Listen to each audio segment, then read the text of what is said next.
Hey everybody, this is Greg from the Central Indiana Sports Report. Please check out my daily show, Greg and his friends talk sports, every weekday afternoon. My friends and I are talking about whatever Central Indiana sports fans are talking about, whether it's the Pacers, Fever, Colts, IU, Purdue, IndyCar, local colleges, national sports, or high school sports. If Central Indiana sports fans are talking about it, my friends and I are talking about it on Greg and his friends talk sports. Again, every weekday afternoon on the Central Indiana Sports Report.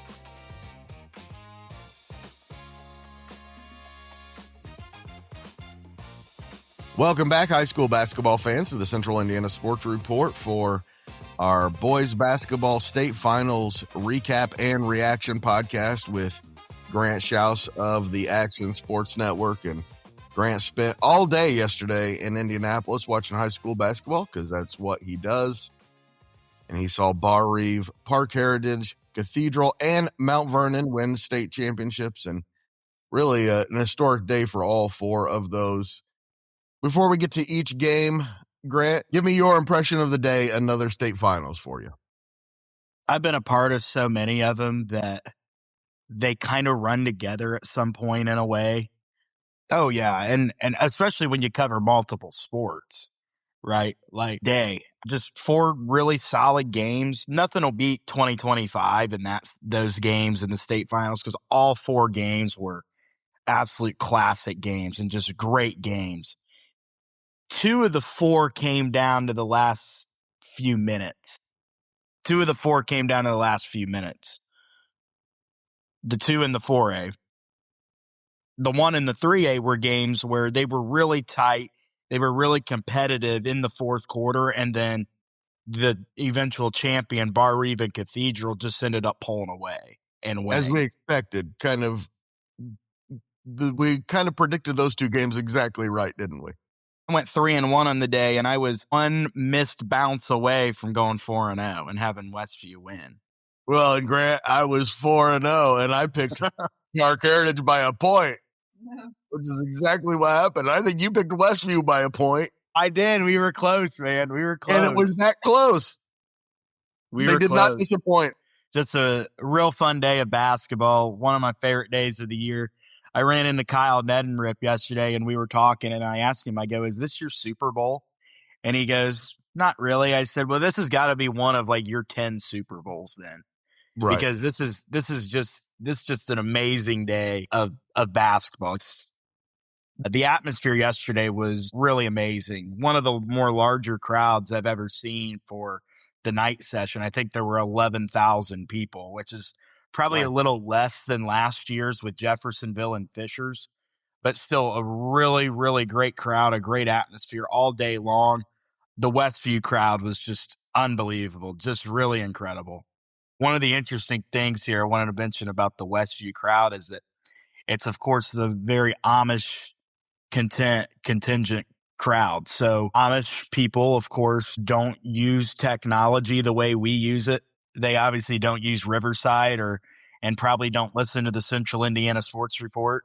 Dang it. So now with how you have to get tickets, you have to get digital tickets on your phone before you arrive. And usually people have their tickets by Tuesday or Wednesday. Well, the Amish people don't have that technology, so they don't get tickets until they arrive and go to the box office. So your bonnets and all that and your gown or whatever they're called, the skirts and bonnets were way up in the balcony because those were the only tickets available.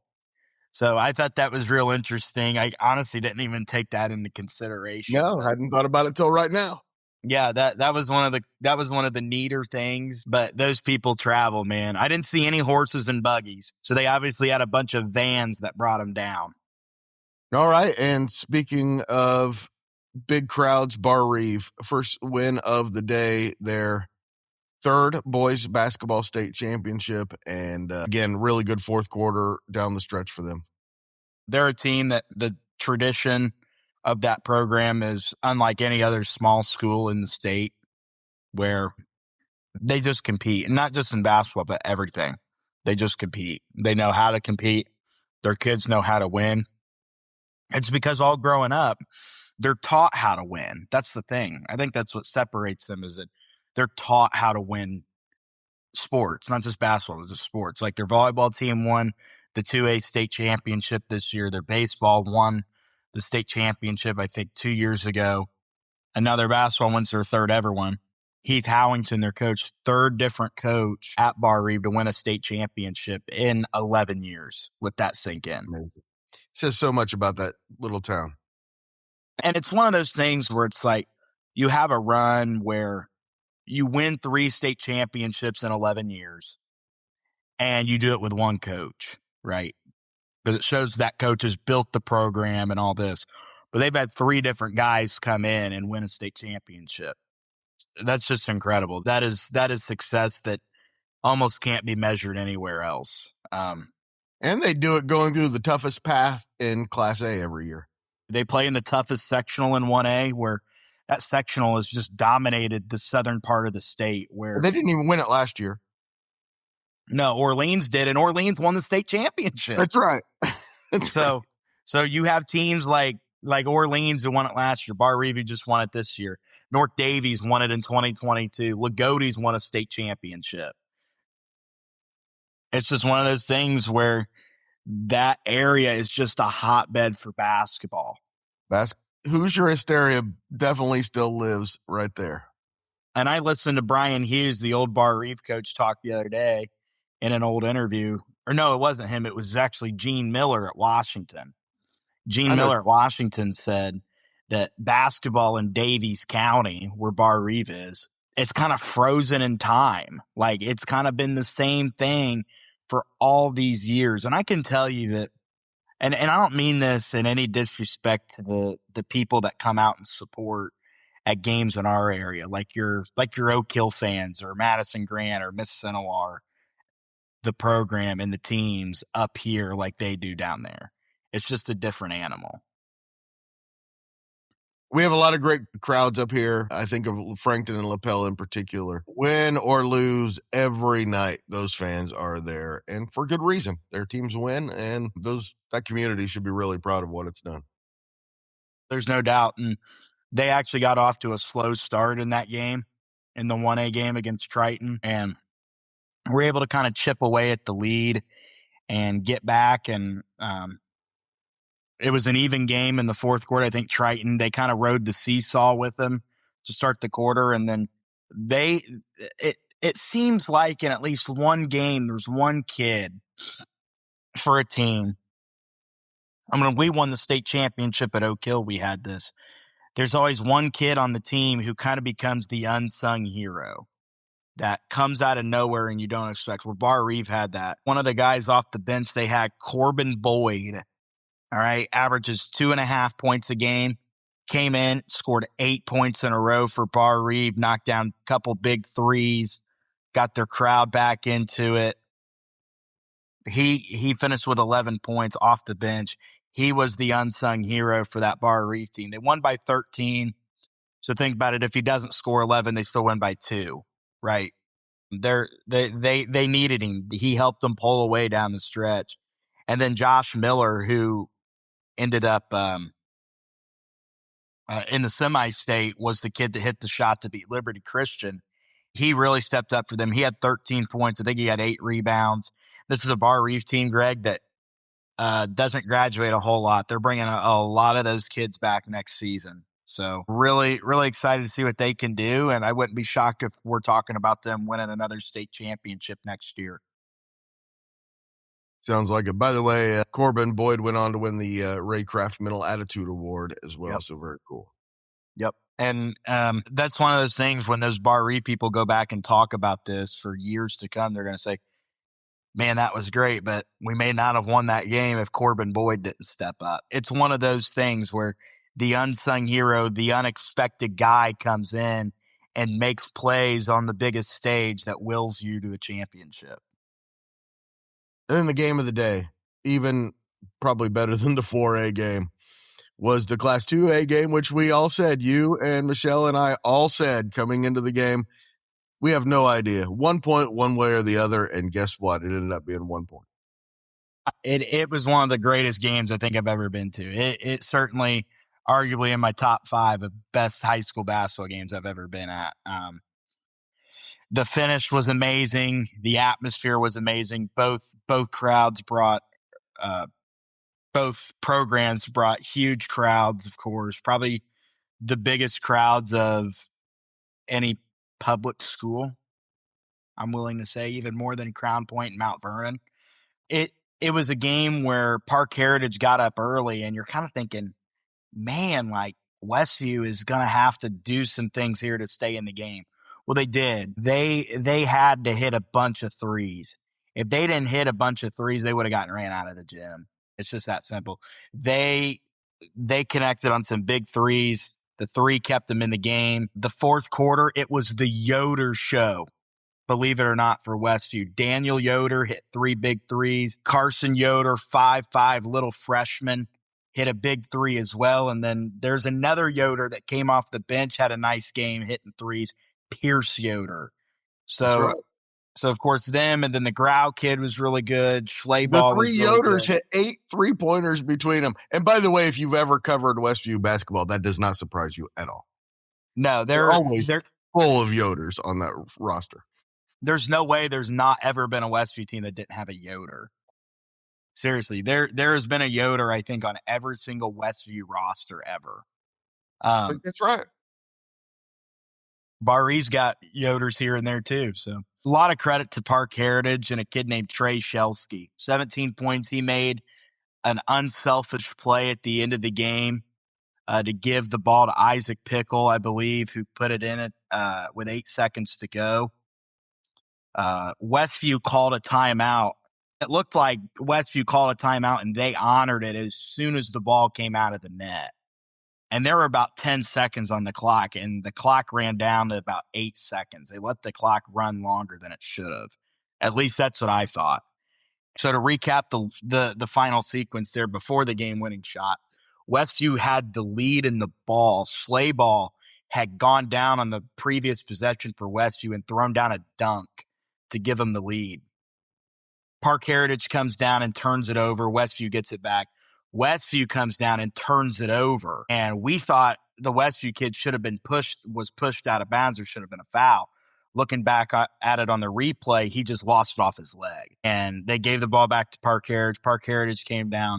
Isaac Pickle, who had been kind of quiet all day, he's going to Taylor University, got the ball, put it up and in to give them the lead with 8 seconds to go. Westview comes down. They got to go the length of the floor. And Schleyball for Westview, their best player, drives the length of the floor. You knew this was coming. I turned around to a guy in the stands, and I literally said, you got to give the ball to Schleyball, take it all the way to the rack and try and score, or have 2 guys trailing out to the corner to kick it out for a 3 if you have time. So he takes the ball the length of the floor, dribbles it all the way to the rim. And that ball, Greg, the only way I can describe it, the only thing I've ever seen that's similar to it was Patrick Ewing against the Pacers. The Eastern Conference semifinals, where Ewing goes down the lane and the ball hits off the back to the front, and then rolls around and out. Very similar, except he went off to the side, Schleyball did, and it goes up, and it bounces 1, 2, 3, 4 times, falls off. Parke Heritage grabs the rebound. Time expires. They win the state championship. First ever state championship in school history. That school is only about 7 years old. Just a great game. I don't want to say I was pulling for Westview, but just because I had picked them, I had definitely prepared more for Westview and knew more about them. So to see Parke Heritage win, though, it was one of those games where you just don't want to see anyone lose, unfortunately. And someone had to lose that game, and it just had to be Westview. All right, the 3A game, Cathedral beats New Haven 71-61 in a game that was probably the final margin was about what we expected, but much more closely contested than we expected. Yeah, it was a competitive game. What killed New Haven in the fourth quarter, Greg, at one point they were 1 for 15. 1 for their last 15 at one point. They had the lead going into the fourth and just couldn't hold on to it. It's just really unfortunate they couldn't get that done. And A really great game. It kind of ended up being the way we thought it might. I thought New Haven really had a shot, but just going cold in the fourth quarter killed them. The truth is that Cathedral team, it was a really good team. Would have been very competitive with either team in the 4A championship. I think so. They took a lot of teams the distance this year, like Crown Point. They lost to Crown Point by 3 in the regular season. I'll say this, in my humble opinion, Silver Creek, if they had gotten to the 3A, probably would have blown New Haven out. I think New Haven was a good matchup for Cathedral. Similar athletes. If you're Silver Creek, you got to be your stomach's just got to churn seeing that, because I truly think if Silver Creek was there, it would not have been a game at all. But give New Haven a lot of credit. First 3 quarters, they hit a lot of shots. They made a lot of plays. They really looked like they belonged, I think. I think a lot of people doubted whether or not they belonged. They belonged here. So give them a lot of credit. But just in the fourth quarter, they just couldn't hit shots. And Cathedral, I think, only hit 3 field goals in the fourth quarter. Everything else was at the free throw line. 22 turnovers for New Haven was the other thing. That just can't happen in the state championship. You just can't turn the ball over 22 times and expect to win the game. 3rd state championship for Cathedral, and it's a program that no matter what they lose to graduation is just going to keep producing under a really good coach and a program that my growing up was not one that you ever thought of with basketball, but you definitely do now. Yeah, Jason Delaney made them relevant, didn't he? He's a guy that has won a 1A state championship, a 4A state championship, and now a 3A state championship. Nobody, I don't think, has ever won 4 state championships in 4 different classes. So, well, he needs to find a school right away. He needs to find one. Go after it. If the Westview job came open this offseason, or God forbid the Oak Hill job came open. No, that's not coming open. That ain't happening. Trust me, that ain't happening. But I thought it was funny because coaches at this level wear a suit for the state championship, which I think is actually ridiculous. I think you just dress like it's a normal game. And thankfully, the 4A coaches did that. They dressed in their normal attire. But Delaney wore a suit. Obviously, in high school basketball, there are 8 minutes on every clock in every quarter. There are 8-minute quarters. That suit jacket on Jason Delaney, Greg Mengelt, was off at the 7:50 mark of the first quarter. It was one of those. I didn't even notice. I saw Ned and Rip made a tweet about it, and I thought it was hilarious. But it's one of those things where that dude is real intense. He's a great coach, man. That guy is on his way to being in the Hall of Fame without doubt. Without a doubt. Grant, for us Purdue fans, was a frustrating night last night. But the good news is got a really good player coming in Luke Ertl, and Mount Vernon has its first state championship because of Luke Ertl. The good guys won. I'll say that. I thought the good guys won. I don't want to go on here and blast anyone. If you want to cut it out, you can. But Crown Point did some things I thought were a little bush league in that game last night. And you can make the argument that what they did was fair, and it wasn't against the rules. But in the third quarter, when you're up 32-30 and you hold the ball for 2 minutes, not even just like dribble it around and pass it, like you stand at half court and put the ball on your hip. Well, isn't that the defense's fault? I think you can make that argument, but at the end of the day, it ended up costing Crown Point the game. That's why you don't do it. That's why you don't do it. If you believe in your team and you believe your team is the best team in the state, you play basketball. In the 4A state championship, dude, you just don't do that. I'm sorry. Clint Swan's a great coach. I will say this. I hold the defense, the other coach, just as responsible. But again, you can make the argument for Mount Vernon should have came out and put pressure on. I thought the same thing. But you hold the ball that long, and then eventually, as time gets going, then you tell your team to speed it up and go. And then they lose all their momentum, and they miss shots. They did this 2 or 3 times, And every time they would start to get going and then run their offense, they missed shots. And then Mount Vernon would come down and score every time. So I just thought that Mount Vernon kind of deserved to win the game. Even though Crown Point led the first half, it was a tale of two halves. For a while there, before there was about a minute left in the game, Crown Point only scored 10 points the entire second half. And they were all from Dikembe Shaw. All of them.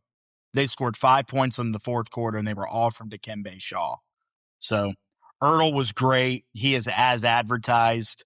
I've seen him a couple times in the summer. I saw him at the Hall of Fame earlier this year at Newcastle, but just real impressive on his ability to get to the rim and get everybody else involved. The Vice kid, their 6'8" kid was real nice for them. He's a great player as well. One of the cool things there I noticed after the game when it was over, of course, Tyrese Halliburton is sitting courtside at the game on the front row. When the game's over, the first guy Luke Ertl goes to is Tyrese Halliburton, gives him a big dap, big hug as the celebration's going. That, as the kids would say, has a lot of aura. There is a lot of aura right there. So That's right. And he's bringing it to West Lafayette. And I think it's a little poetic in a way for Braden Smith's career to end last night around the same time. And Luke Ertl's at Purdue is almost just beginning after winning a state championship. It's a little poetic there. I hope that Luke Ertl is anywhere near the player that Braden Smith was. But I will say this, a lot of times when we get that comparison, we get disappointed in what is a good player. So don't do that, Purdue fans. If Luke Ertl is not Braden Smith, don't hold him to being Braden Smith. Exactly. You got to kind of hither your expectations right there. You just got to keep in reality. So good for him. He's definitely going to, even if they had lost, he was going to win Mr. Basketball. But just really solidifies your legacy to score 26 in the state championship, dish out 10 assists, and then basically be the game MVP, and then be Mr. Basketball here in a few weeks, and be the number one player on the Indiana All-Star team. Very cool for him. Very cool for Fortville. Again, I was surprised, never been to a state finals for them to win the state championship. That's a basketball program. When it was single class, it was probably unreasonable for them to win a state championship, but they were always competitive with the best programs around with Jimmy Howell, and very cool for that program to now get over the top and win a state championship in the biggest class that there is. And Jimmy was there last night. I saw him and talked to him for a few, and he pretty proud. Again, when you've been involved with many programs and even when you leave, if the program was good to you, you still root for him. You still pledge your allegiance to him. He's the same way with LaPel, same way with Mount Vernon here in this run, which is really cool. Brian Hughes at Barr-Reeves, the same way. He was at every tournament game for them. Just guys that have been around one program, and then when they leave and they continue to have success, shows a lot about the person that can still sit there and root for them. So I think that's one of those neat things in high school basketball. But the game is special. The game was special last night, and really looking forward to the off season, the things that come with it. The coaching carousel really started to open up, and really will get going here soon. And I'm excited and already making plans for next season. Thanks so much to my guy Grant Shouse for recapping the state finals for me. That was fantastic. He and his partner Mike Hutzel will be back for the IU report first thing Tuesday morning. Please return for that one. Also, Greg and his friends talk sports every weekday afternoon. We're talking about whatever Central Indiana sports fans are talking about. Check it out. Subscribe, like, all that stuff. Anything you want to say with 13 seconds left before the music ends, producer Susie? The Central Indiana Sports Report is a product of ITG Media. And I love you, Susie.